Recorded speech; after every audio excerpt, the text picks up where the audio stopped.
a subject that we have brought together that we thought hopefully will be of some relevance to the circumstances that we currently find ourselves in. And we're going to be looking at the subject of mothers of faith. Now, when we think about mothers, I suppose we think various different thoughts, don't we? Because we've all had mothers, and we all have had mothers at some point, and we have beautiful feelings often about them. We think about things like nurturing, and at the moment when I think about a mother, I think about Jess Lawson with her beautiful new little baby Isla, when we went and visited her the other night, and she just loves that little baby. And doesn't every mother love a beautiful new little baby? And mothers are just so wrapped up in the welfare and love they have for their children. They are self-sacrificing, aren't they, to the nth degree. They have an unconditional love for their children, and they will support them in anything that they need. And mothers have endurance too, don't they? They seem to be able to just push through and keep pushing through. And they're fiercely protective of their kids. They love their children and they'll do anything for them. And if anyone stands in front of them, they will protect them. Mothers are resourceful as well, aren't they? And they're hardworking. They rise usually before anyone else. And they go to bed late, doing duties after the kids have long since gone to sleep. And the thing that they want most, isn't it, is they want the best for their families and for their children. And for them, that is all they care about. And I think that probably for me, and I'm sure there's many other people sitting here tonight who would agree, that over the last couple of months, we've experienced all of that in the families and the houses that we live in. And in the current crisis, mothers and wives, I think, have risen to the task that's been put in front of them. They do everything, don't they, to feed us. And they adapt, and they have adapted so quickly with all the circumstances that have come upon them in the last couple of months of changing schools and changing conditions for their homes. And it's been the mothers, probably principally, in the homes who have adapted to that. And they've protected their family. And we've seen mothers, I've seen the mother in my household at the supermarket battling the other mothers in the store to get the things that she needs to protect her family. And the overwhelming principle in all of that, isn't it, is love for their families and the need to want to support them. And so we've been given a first-class exhortation, all of us, many of us, in the homes that we have lived in just in the last couple of months. And God willing, what we want to do over the course of this weekend is look at 4 mothers in the Scripture and take a look at what made these mothers, what drove these mothers. And we're going to see a lot of those characteristics that we've touched on briefly in our introduction. We're going to see them come out in these 4 women. And the interesting thing is that they're all from different times, these women. We'll look at Sarah. We're going to look at Rahab. We're going to look at Hannah. And we're going to look at Mary. All of these 4 women are from different times and different circumstances.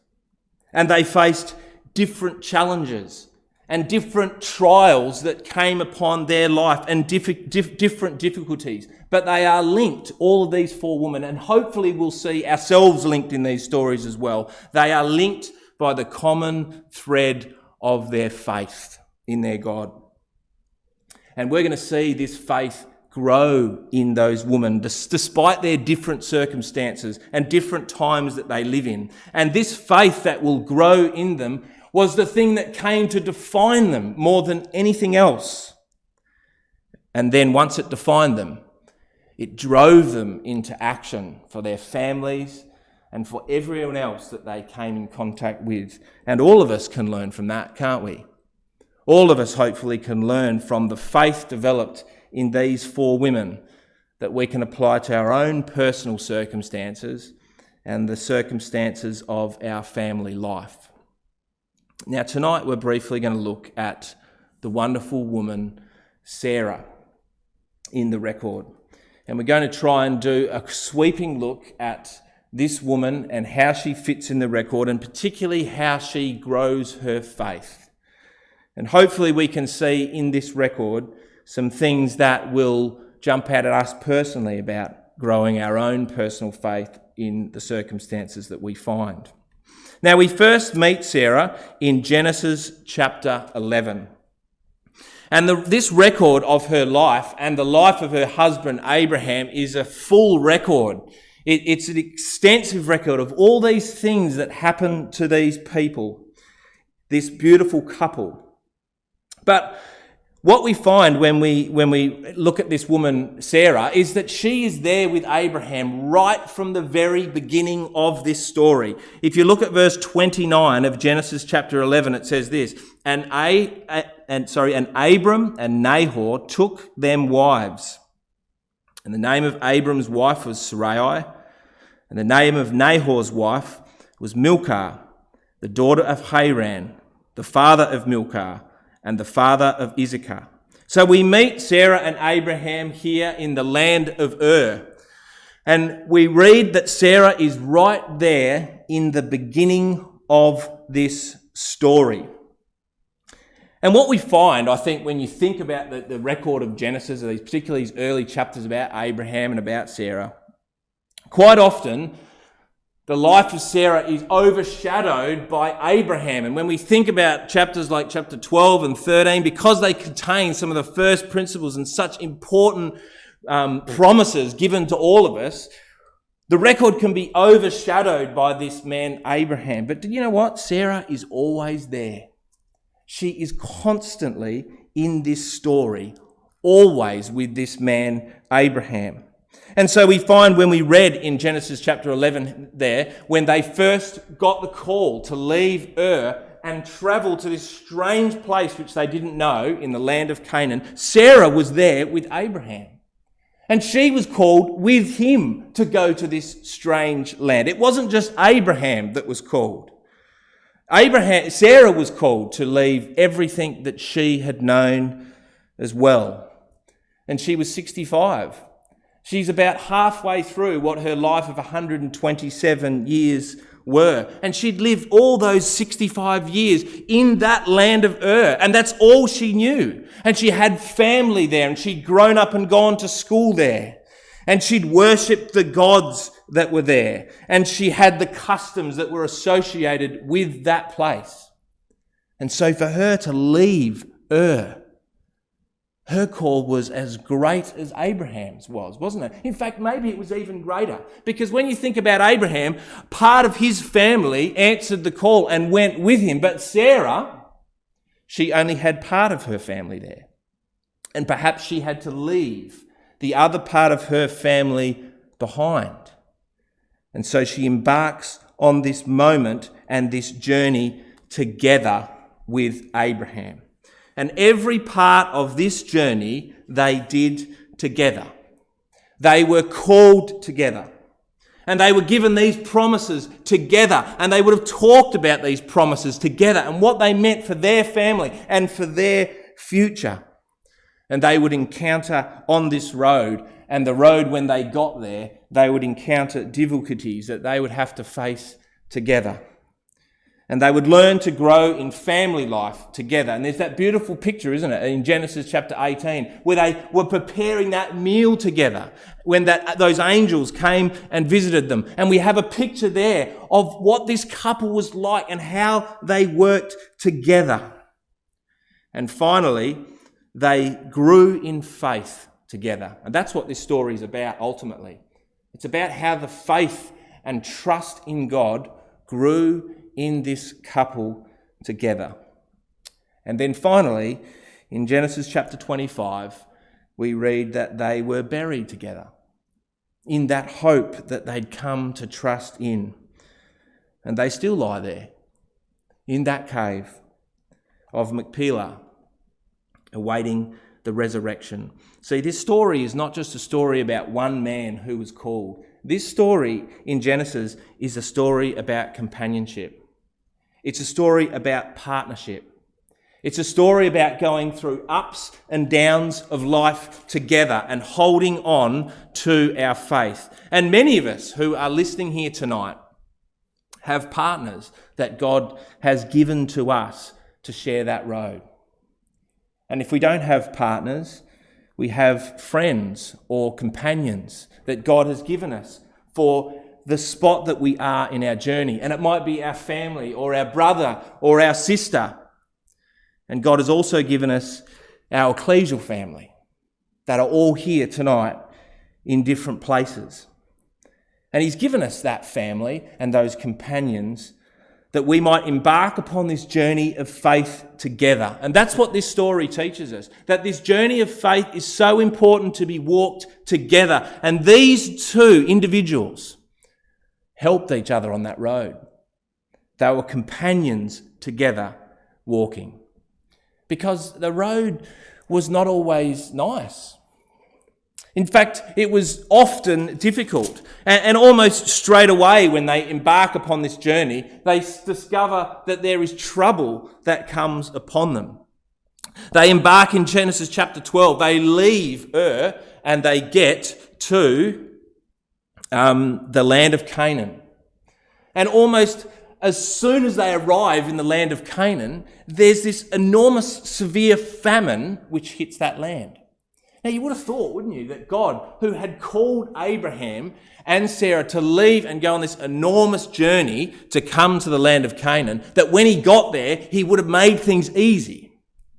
But as soon as they get there, there's a severe famine. And Abraham has to make, as the head of this household, some choices as to what he's going to do. And in verse 9 of Genesis chapter 12, it says, "And Abraham journeyed going toward the south." So in his distress, and it was a real distress, it says that the famine was grievous in the land. So this is not just some small little famine. This is the whole of his livestock. All of his family are in trouble. And Abraham makes the decision, and it turned out to be a poor one, to go down to Egypt, hoping that it might be easier down there. Now, as he's about to embark down and go into Egypt, he speaks to his wife about a plan that he has that he wants to give to her as they're going down. And he says in verse 11 of Genesis chapter 12, "And it came to pass when he was come near to enter into Egypt, that he said to Sarai his wife, Behold now, I know that thou art a fair woman to look upon." So Abraham says, just as he's about to get down into Egypt, they stop on the road, and he says to his wife Sarah, "Now I know, Sarah, that you are an extremely beautiful woman." And she must have been a remarkable looking woman. Because anywhere that Sarah seems to go in this record, she is attracted by the men in that particular region. There must have been something completely stunning about her. That word fair means bright or sparkling. And there was something about Sarah that just instantly captured people's attention. And I perhaps think that it wasn't even just her beautiful looks, but she must have had a magnetic personality. And Abraham knew it. And he knew as he was going down into Egypt that would attract people to her. And he was worried, not for her so much, but for his own safety. And so he comes up with this plan. And we know that the plan is all about him, really, in verse 12 and 13, because look what it says. "Therefore it shall come to pass when the Egyptians shall see thee, that they shall say, This is his wife, and they will kill me. And they will save you alive. Say then, I pray you, that you are my sister, that it may be well with me for your sake, and my soul may live because of you." So Abraham, in this plan, is thinking really only of himself, to protect himself. And it was the man Abraham we get this from the record, he wasn't naturally a brave man. And in the face of fear here, he crumbles in this bad decision that he makes. It was a bad choice. And I think that's a little bit of a male trait, perhaps, that comes out in this story. Often it's the man who, because of fear or because of pride, maybe, in a particular circumstances, he makes a bad decision, a bad call for him and his family. And it's often the woman, isn't it, that's left to fix it up. The one that she has to deal with the fallout of the problem because of the bad choices that the husband has made. And so Sarah has to deal with it in this particular circumstance. And she's thrust into the house of Pharaoh. In verse 15 it says, "And the princes also of Pharaoh saw her and commanded her before Pharaoh, and the woman was taken into Pharaoh's house." So Abraham was right. As soon as these men saw this woman walk into the city down in Egypt, they were amazed by her. And they took her to the ruler of the entire land. That's how beautiful she was. And you imagine what it was like for Sarah as she's ripped away from her family and taken away from her husband, all because of her husband's poor choice. And she's taken into that palace. And she's given a room there in that palace. And she lies in that bed. Imagine how daunting that would have been for this woman who's come all this way on this journey. But of course, God moves, doesn't he, in this circumstance to protect this woman. And he comes to them in verse 17, and it says, "And the Lord plagued Pharaoh and his house with great plagues because of Sarai, Abraham's wife." So God delivered and protected her from this circumstance. And Pharaoh, once he finds out about this, he's obviously annoyed at Abraham, but he then sends Abraham away with his wife and all his things. And they collect all their things and they move out of Egypt, this terrible decision that they've made, and they head back up into the land of Canaan. And look what it says in verse 3. "And Abraham went out of Egypt, he and his wife, and all that he had, and Lot with him, and they went up into the south." That's a beautiful verse, isn't it? Particularly after what had happened to this woman. You see, Sarah had every right, didn't she? Or could have stood on her rights and said, "How dare you, Abraham, have done what you did to me?" But one of the characteristics, the beautiful characteristics about this woman, Sarah, is that she is loyal to her husband. She loves him with a deep love. And even in his poor choices that he makes and in his imperfections, she's able to see through that and deal with that and remain loyal to him in all her ways. And that's a beautiful trait to have, isn't it? And I think that that's a trait, when I think about it, that's probably synonymous mainly with women. Women are extremely loyal. And you see that time and time again in the record. They are prepared to stand with someone despite the challenges that it might have to their own lives. And we've only got to think about the women in the life of Jesus compared to the men. It was often the women, wasn't it? And it certainly was the women in the end who were the most loyal, who stuck with Jesus, even when it was their own that they were going to come across personal trouble as a result of that. They were loyal. And that's what this woman Sarah was to her husband. She was loyal to him and loved him. And you know what? That's what Solomon writes about his own mother, perhaps in Proverbs chapter 31, when he talks about the virtuous woman, and he puts down all the beautiful traits in Proverbs chapter 31 of women of God. And he says to them in verse 10, he says in verse 10 of 13 of Proverbs 31, "Who can find a virtuous woman?" Or as the ESV says, "an excellent woman. Who can find? For her price is far above rubies."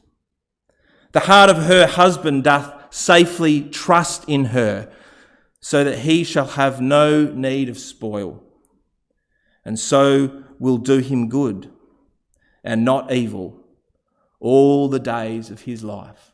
And I'm sure Abraham felt that of his wife Sarah, particularly when he looked a lot of the time at his own behaviour and the poor choices he often made. And I'm sure when he looked back at the circumstance in which he put his wife in, he couldn't believe it, and he was disappointed because he loved his wife. But nevertheless, his wife was loyal to him, and she stood by him. And that's what Sarah was like. And they would go through many of these circumstances together. But probably the toughest circumstance, or the circumstance that's going to define their life most of all, was going to be the fact that Sarah had no child. And if you just look back at Genesis chapter 12, the record opens in the introduction to this woman and defines this very big problem that she had in her life. Verse 30 of Genesis 11 says, "But Sarai was barren. She had no child." And God could have just said that she was barren, couldn't she? And we would have got the point. But God emphasises that she had no child, because this issue would become for her the defining trial of her life. And we know back then, and we know even now, but particularly back then, the culture of the day, to have children was everything. And if you didn't have children, then you were often ostracised from the community because you didn't have that experience like they did. And she had no kids. And the record of her life, which really covers the 25 years of her life from when she was 65 and first left the land, right through to when she's 90 and has this child Isaac, the record really focuses on that particular time of her life and the struggle that must have been for her. And you can imagine when she got that call, that was probably one of the things that motivated this couple to leave Ur and to go to this strange place, was that Abraham was promised that he would have a seed. And you see, they couldn't do that. They were unable to have a family. And she had been promised that she would have a seed. But of course, years go by and that promise was not fulfilled. That promise was, and kept being made, that promise to Abraham, that he would have this promised seed, and he would probably come to her, to Sarah, and tell her, "Oh, I've received another promise about this seed." And the years kept going past, and Sarah still had not had a child. And again, it began to wear upon her. We all have trials, don't we, brothers and sisters, in our lives? And all of our trials and circumstances are different. And sometimes we have a trial in our life that is short, that comes in and it's an intense thing that we have to deal with at the time, and then it passes. But there are other things that come into our life that stay for much longer and that wear upon us much longer. And sometimes those circumstances go on for years. And they just keep going on, and we're hoping and we're praying for a solution to this circumstance or this family problem. And the years keep ticking by. And for some of us, brothers and sisters, those trials are trials that last a lifetime. And this was the trial that this couple had, this trial of bearing children. And we can see how it wore upon this woman, Sarah, in Genesis chapter 16. In Genesis chapter 16, we know this story about when Sarah starts to get really frustrated about her circumstance. Verse 1 says, "Now Sarai, Abraham's wife, bare him no children." You see how that phrase is written? She bare him no children. And see, Sarah started to feel the responsibility of not being able to produce children for herself. And it must have frustrated her. And so she offers and comes up with this idea that perhaps we can use this Egyptian, Hagar, and that she can be the one by which this promise could come through. Maybe that's what God intended all the way along. And she said that, verse 2, look what she says. And Sarah said unto Abraham, behold now, the Lord has restrained me from bearing. God has stopped me from having children. And maybe that was never his plan in the first place, she started to think. Maybe I was never the one that God had promised any of this thing to, and it was just Abraham and not me.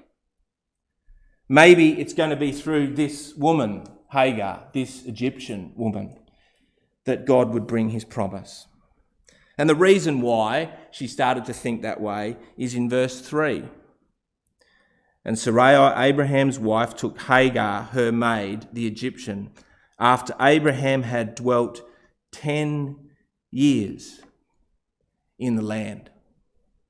You see, it had been 10 years since they'd arrived in the land, and probably more since they'd left the land of Ur. And they'd left that land of Ur with such high spirits about the family they were going to have, and they made all that effort and they came all that way. And now 10 years has gone past and there's nothing. No sign that there's going to be any children. And see, Sarah couldn't wait any longer. And we know that experience, don't we, of trying to wait for something. And often we do the same thing, like Sarah does here. And she decides, I need to take things into my own hands and I need to make it happen myself. Maybe that's what God wants me to do. But you see, God always had a set time. He told Abraham that in the next chapter, chapter 17. He said, when the set time comes, you will have a child. But it's hard, isn't it, brothers and sisters, to wait on God's timetable. Because sometimes God's timetable takes a long time. And for 10 years, for us, it seems like an eternity sometimes, particularly if we're trying to deal with a particular problem or circumstance. And we've gone to God in prayer time and for his assistance, for his help. And still that trial goes on. And that's the way this woman, Sarah, felt as the years went past, and still she can't bear a child. And so she takes things into her own hands. But see, what we've got to understand, brothers and sisters, is God's timetable is just so much bigger than ours, isn't it? Our timetable and time scale and the years in which we work in are so small compared to God's enormous time scale. And you see, God is working in our lives in lifetimes to bring about the things which he knows he needs to bring about. And so sometimes trials will come in our life that will last for so long. But God may be using those circumstances to grow our own faith, or perhaps even grow the faith of others. And so, like Sarah, the principle that we need to, and I need to, because it's something I struggle with, the principle that we need to continually remind ourselves and learn from is the principle of patience, of waiting on God. And you know, Paul, when he was talking about these two, Abraham and Sarah, in the book of Hebrews, he talks about patience and how much of that is an essential part to our work. He says that by faith, right, which is the thing that God wants to develop in us, by faith and patience, we inherit the promises. Those two things are the things that God is looking for. Faith and the ability to wait for it. And Sarah had to learn that lesson of waiting for God. And you see, this whole story was a type, wasn't it, of the future seed that would come. And the principle really about that future seed that would come, which would be, of course, Jesus Christ, the promised seed, was that promised seed, as we'll see on Sunday, would come by faith, not by man's interference with it or human intervention. It would become by faith and holding on to faith.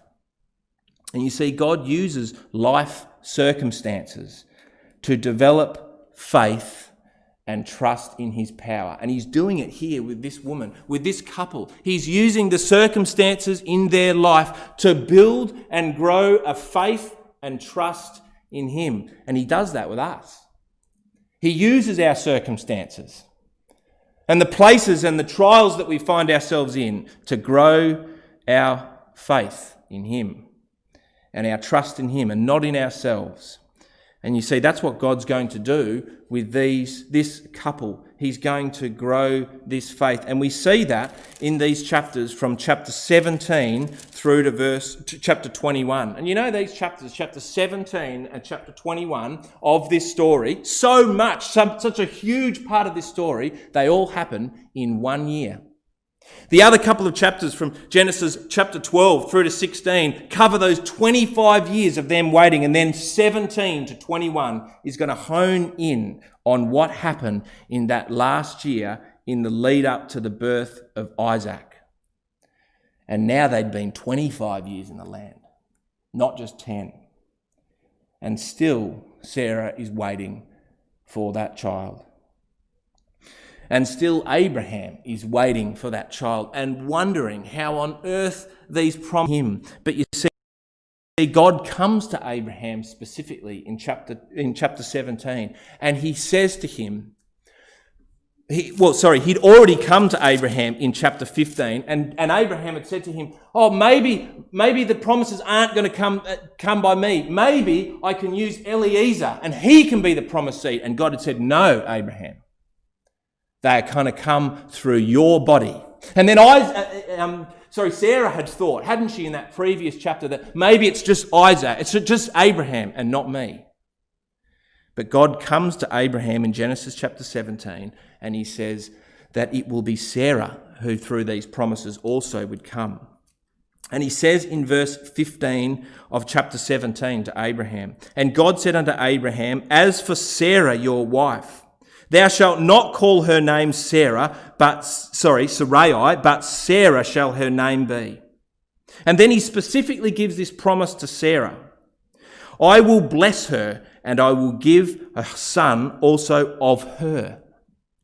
Yes, I will bless her, and she shall be a mother of nations, and kings of people shall come from her. So the angel came to Abraham and told Abraham, it's going to be through Sarah. You both are going to be involved in producing this seed. And what's Abraham's reaction to that? In verse 17. And Abraham fell on his face, and he laughed and said in his heart, shall a child be born into him that is 100 years old? And shall Sarah that is 90 years old bear? Abraham laughed when he was given that information. And it wasn't a laugh of doubt.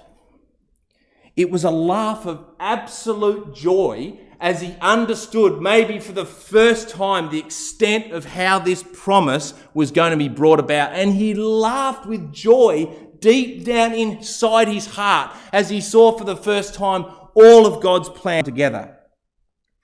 Paul said in Romans chapter 4 of this very moment, no distrust made him waver concerning the promise of God, but he grew strong in his faith, and he gave glory to God, fully convinced that God was able to do what he had promised. Now he understood that the seed would come through Sarah.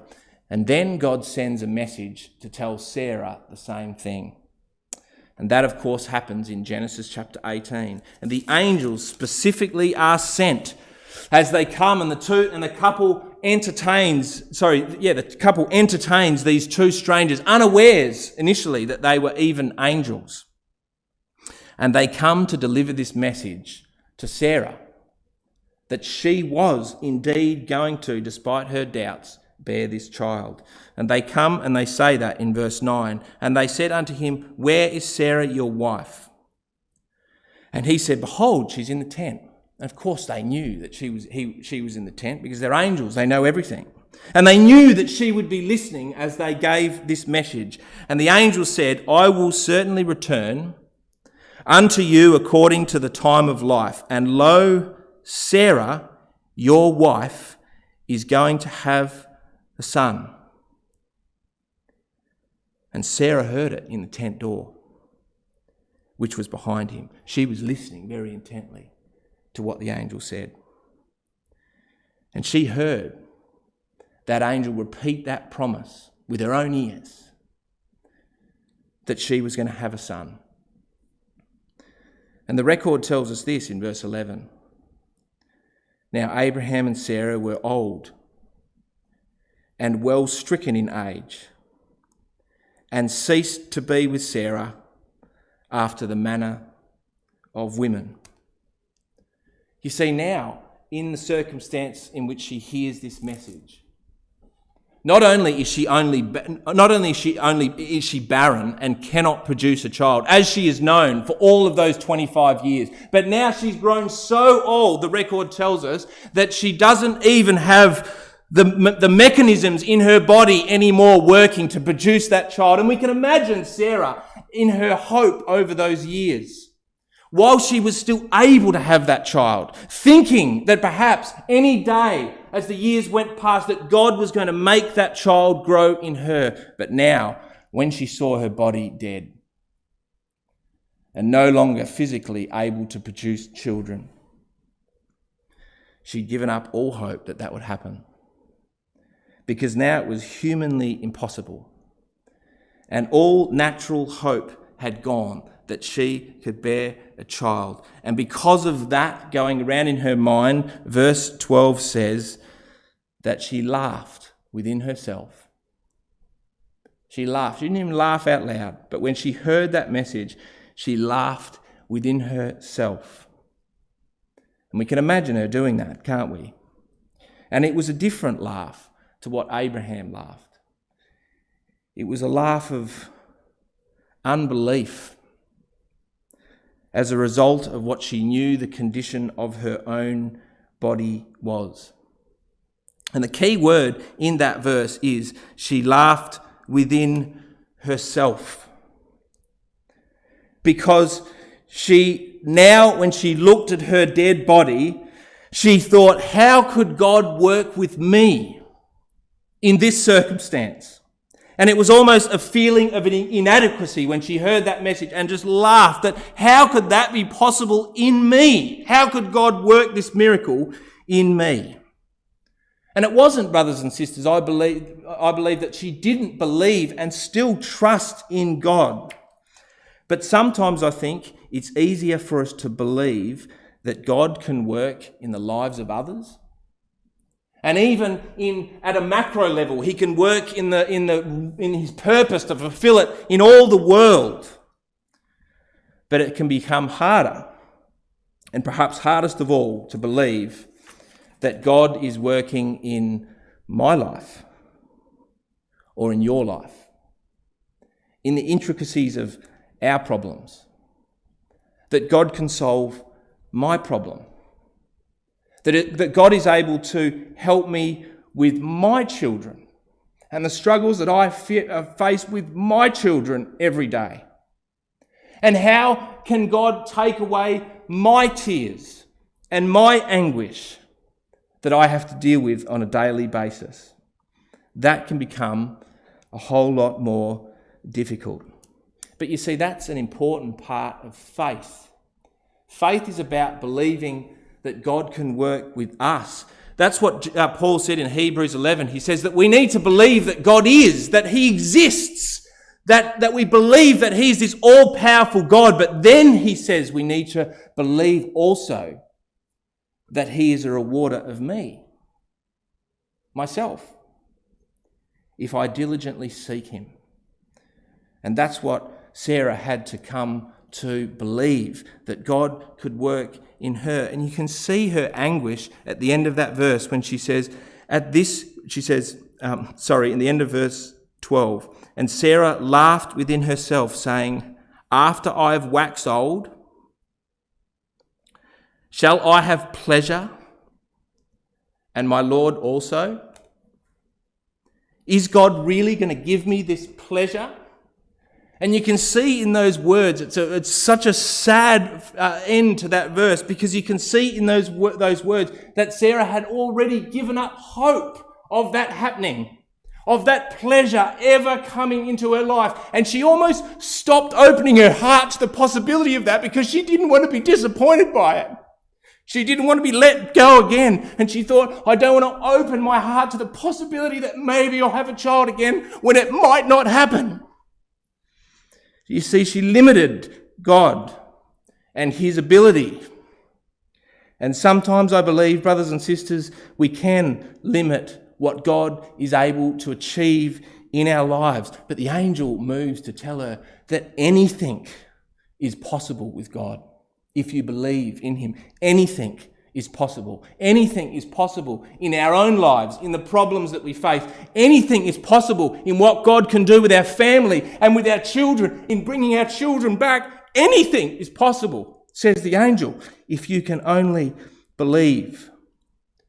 And you see, Sarah needed to develop that confidence in God, as we all do, to understand that he cared for her personally, and that he was interested in her welfare and had the power to do anything to change things in her life. That's what she needed to learn. God moves to teach in this final episode in her life in chapter 20.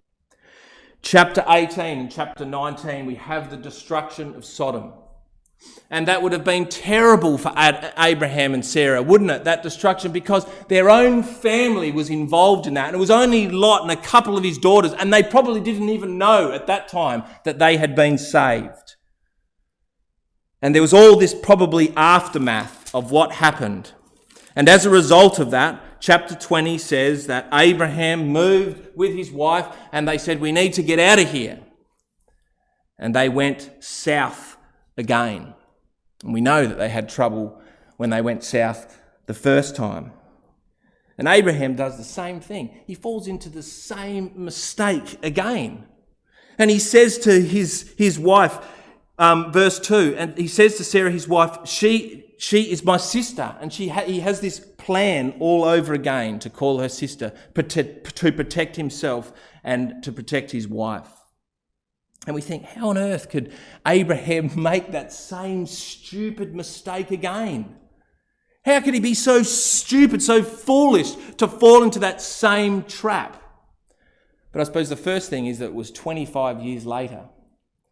And the other thing is that he had a character flaw which made him do that. And so he was susceptible to this mistake. And aren't we all the same? Don't you make the same mistake over and over again, despite your best intentions? And sometimes you make the same mistake over years, and over 10 years, or 15 years, or 20 years, or even 25 years. You may make the same repeated mistake. And so Abraham does here as well. And he asks his wife that she'll call him his brother and her his sister. And you see, Sarah was involved this time as well. Look what it says down in verse 5. Abimelech says, when he's called by God to attention in this matter, he said, she said unto me, she is my sister, and even she herself said it. So Sarah lied this time as well. And you see, she's at a low ebb in her life when she makes this mistake with her husband Abraham, with all that's happened in Sodom and all the challenges of her own circumstances in life in waiting for a child. But see what God does in this circumstance. And I think it's absolutely beautiful what God does in verse 6. It says, and God said unto him, God moved, didn't he, to protect again this couple. And look how much he protects them in verse 6 and 7. And God said unto him in a dream, yea, I know that thou didst this in the integrity of thy heart. For I have withheld thee from sinning against me. Therefore I have suffered thee not to touch her. You see, God was extremely protective of this woman and of course Abraham as well. But she protects Sarah in this moment. And that's what God's like, isn't he? We are part of his family. And God will move to protect us in any circumstance we find ourselves in. We're reminded of that verse in the Psalms 34, which says, "The angel of Yahweh encamps around those who fear him, and he will deliver them." And God does that even in our mistakes, even in our terrible errors, our misjudgments, when we fall into sin, and it's our own problem. We've got ourselves into this circumstance by our own means. And you see, if it was us, we would say, well, it's up to you to fix your own problem. You got yourself in that mess. But that's not what God's like. And he shows that in this story. And he shows that particularly to this woman, Sarah. He moves to protect her. And he tells that man, Abimelech, even though he had acted in honesty and integrity, and if you held up his behaviour in this chapter, it's far above what the behaviour of Sarah and Abraham is. But God moves to protect his family. Like, he loves and protects his family. And Abraham is forced to explain his behaviour, and it was an awkward explanation that he had to give. And Abraham and Sarah were both there watching as this man Abimelech explained what happened, how amazingly he'd received this dream by God, and God had said, if you touch that woman, you and all your house are going to die. And you imagine Sarah listening to that conversation and that amazing miracle that happened. And he kept mentioning in that story, as he mentioned that dream over and over again, that this God who was prepared to do anything was doing it for her, to protect her. And I think at that moment, for the first time, Sarah started to understand that she was seen of God, and that God had moved to protect her. And then Abraham is asked to make this awkward prayer, isn't he, to save this man Abimelech. And it would have been an awkward prayer, because he knew that his behaviour had been terrible. And that if you weighed his behaviour compared to Abimelech's, Abimelech should have been the one that was giving the prayer. But of course, Abimelech didn't have a relationship with God. And Abraham did. And he makes this prayer before Sarah and before all of those people that were standing there. And you think about what Sarah would have learnt from this prayer as she watched her husband give it, in the humility of this circumstance. He says at the end of verse 20, in verse 17, "And so Abraham prayed unto God, and God healed Abimelech and his wife and his maidservants, and they bare children. And Yahweh had fast closed all the wombs of the house of Abimelech because of Sarah, Abraham's wife." And Sarah was watching that. And she was witnessing what had happened in that house. And she saw that not only was this all-powerful God who she'd been trying to learn and come to know and have faith in her life, not only had she realised that he cared for her intimately, but now she started to understand the power that he had and what he could do. And what was that power? What was the power that he just did in that household? He was able to unlock wombs and close wombs whenever he wanted to. Such was his power. Such was the ability of this God. And all of a sudden it was like a light bulb moment that went off in this woman's mind. And she understood now, for the first time as she watched her husband make this prayer, she understood the enormity of the God which she had come to worship, and he cared for her.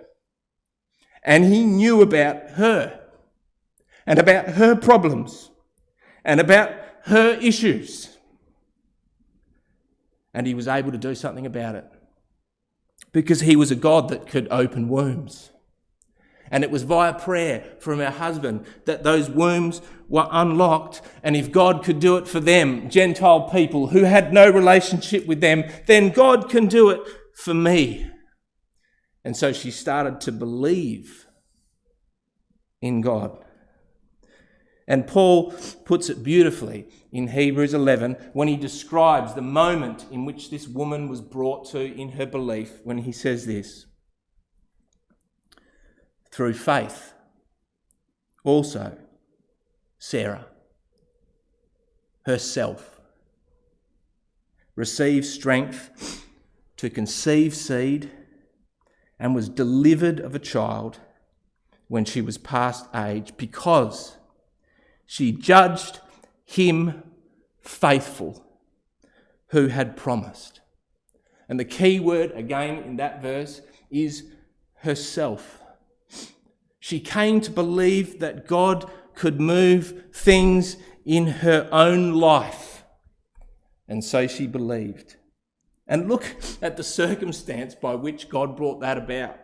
God is amazing. He brought it about through a disastrous, terrible mistake and trouble that they had brought upon themselves. And God used that terrible mistake and circumstance to weave a pathway to belief and faith. Can God do everything, brothers and sisters? Yes, he can. Is anything too hard for our God in our life, in your life, and in my life? No, there's not. There's nothing. And if there's something that we want of our God, Sarah teaches us to call upon him and ask him continually to help. And you imagine that night, I can imagine that night after they got out of that situation and they went back to their tent. You imagine that night the prayer that that beautiful couple prayed. They would have got down on their knees, and Sarah perhaps believing more than she'd ever believed before. And together they prayed for a child. And God delivered that child for them, because they came to believe. And that beautiful child is born, and we read of Sarah, the joy that she felt after waiting so long for that to come. And she says in verse 6, sorry, I feel a bit awkward. It's just me and Alistair in the hall and I'm getting all emotional. Verse 6, it says, and Sarah said, God hath made me to laugh, so that all that hear will laugh with me. Imagine that laugh and that joy for that couple as they looked into the eyes of that beautiful baby. After 25 years of struggle and of trial, God had delivered them, and God had rewarded their faith with a child. And Sarah becomes, just like Abraham is the father of the faithful, Sarah becomes the mother of the faithful. And our title for tonight was that Sarah is called the Matriarch. And a matriarch means the head, the woman, the mother that's the head of the family, that defines the family, that gives the family what they stand for. And in this moment, that's what Sarah does. And it wasn't going to be for her natural family, because some of them wouldn't hold to those principles.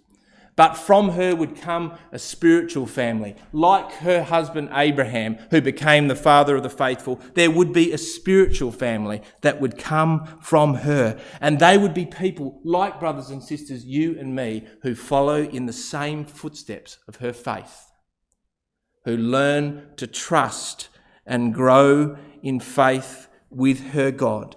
All of those and all of us are her family. And she, like Abraham, was that prototype of developing faith. And she showed us tonight how to do it. And I hope that we've been able to take some lessons from her journey tonight. And I'll leave you with 3 things for us to ponder about faith and about her journey of faith and how that can translate to our own life. Number 1, we learnt from this woman and her husband that faith is a journey to be embarked on together with companions who can help us on the way. And God designed it that way. He gave us our husbands and our wives, our families and our brothers and sisters in the ecclesia to help us to grow in faith. Number 2, we've learnt that faith is a process that takes patience and time to develop through the various circumstances and experiences we have in life. And all of our circumstances and experiences will be different, but our amazing God is able to use those circumstances to develop and grow faith in us. But it will take time, and it needs patience and perseverance, as Sarah has showed us. Faith must finally become personal.